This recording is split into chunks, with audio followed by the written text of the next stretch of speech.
नमस्कार मित्रों, भूषण देव शर्मा एक बार फिर से अपने YouTube चैनल पर आपका हार्दिक स्वागत करता है। आज मैं जो टॉपिक लेके आया हूँ, जाना माना टॉपिक है, आप सभी को इसके बारे में जानकारी होगी, लेकिन उस टॉपिक पर कुछ चर्चा लेकर मैं आपके सामने आया हूँ। आज का टॉपिक रहा है हमारा विधि का विधान, यानी जो ऊपर वाले ने एक बार लिख दिया वो कंप्लीट होगा। मतलब विधि के विधान को किसी ने आज तक नहीं टाला, वो चाहे जन्म हो चाहे मरण हो। अपन जन्म की बात करें तो आप ये देखेंगे कि किसी का तो साल 2 साल में ही चाइल्ड हो जाता है, किसी के 15-15 साल तक इलाज करते रहते हैं, नहीं होता, लेकिन पता लगता है कि 15 साल बाद वो गर्भवती हो गई। यानी कि उसके विधि के विधान में लिखा था कि 15 साल बाद इसके घर में बच्चा आना है। विधि के विधान के ऊपर एक सबसे मशहूर कहानी प्रसिद्ध रही है, उस कहानी को मैं आपके सामने प्रस्तुत कर रहा हूँ। एक बार विष्णु जी अपनी सवारी गरुड़ पर सवार होकर महादेव से मिलने कैलाश पर्वत पर गए। वहां पहुंचने पर प्रवेश द्वार पर गरुड़ जी को छोड़कर वो अंदर महादेव जी से मिलने चले गए।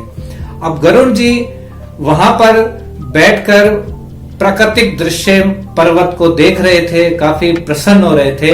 तभी उनकी नजर एक बहुत सुंदर चिड़िया पर पड़ी। चिड़िया पर पड़ते ही वो उसके बारे में सोचने लगे।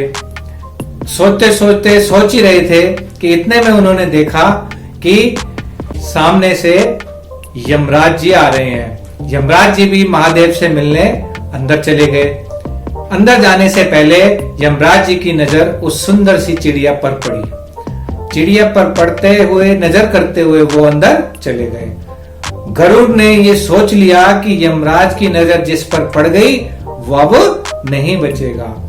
यह सोचकर बहुत सोचते रहे गरुड़ महाराज, और उन्होंने उस चिड़िया को अपने पंख में दबाया और काफी मीलों दूर एक पर्वत पर छोड़कर वापस आकर उसी स्थान पर बैठ गए। जब यमराज जी अपनी बातचीत पूरी करके वापस निकले तो गरुड़ जी से रहा नहीं गया। उन्होंने पूछा, यमराज जी, आपने जाते समय उस चिड़िया को गौर से क्यों देखा और क्यों चिंतित हुए? उन्होंने बोला कि गरुड़ जी, मैं ये सोच रहा था कि इसका तो कुछ घंटे बाद काल निश्चित है और वो भी मीलों दूर, और ये यहाँ से कैसे जाएगी, इसी चिंता में मैं विलीन था और ये सोचते हुए अंदर गया। लेकिन मैं वापस आया हूं तो मैंने यहाँ पर चिड़ी नहीं देखी। मैं समझ गया कि तुम उसको वहां पर छोड़ आए होगे या वो चली गई। गरुड़ महाराज सोचने पे मजबूर हो गए कि विधि के विधान को कोई नहीं टाल सकता। ये बिल्कुल सत्य है।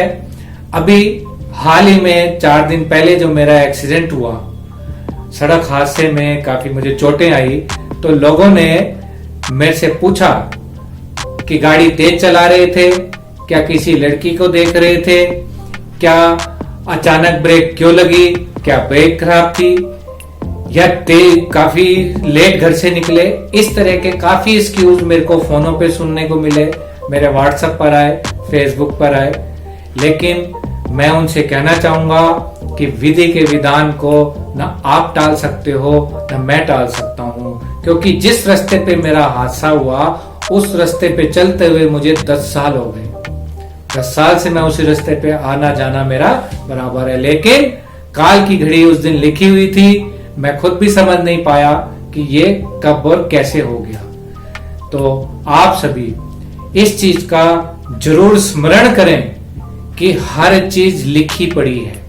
विधि के विधान के अनुसार एक एक घड़ी लिखी हुई है, कब क्या कैसे होना है। वीडियो आपको अगर अच्छी लगे तो हर बार की तरह आप इसको लाइक और YouTube चैनल पर जाके कमेंट्स बॉक्स में कमेंट्स करें। आप व्हाट्सएप पर मुझको करते हैं, फोन द्वारा बताते हैं। मैं चाहूंगा कि आप अपने सुंदर सुंदर कमेंट्स YouTube चैनल पर जाके कमेंट्स बॉक्स में करें, ताकि मुझको और ऊर्जा और बल मिले।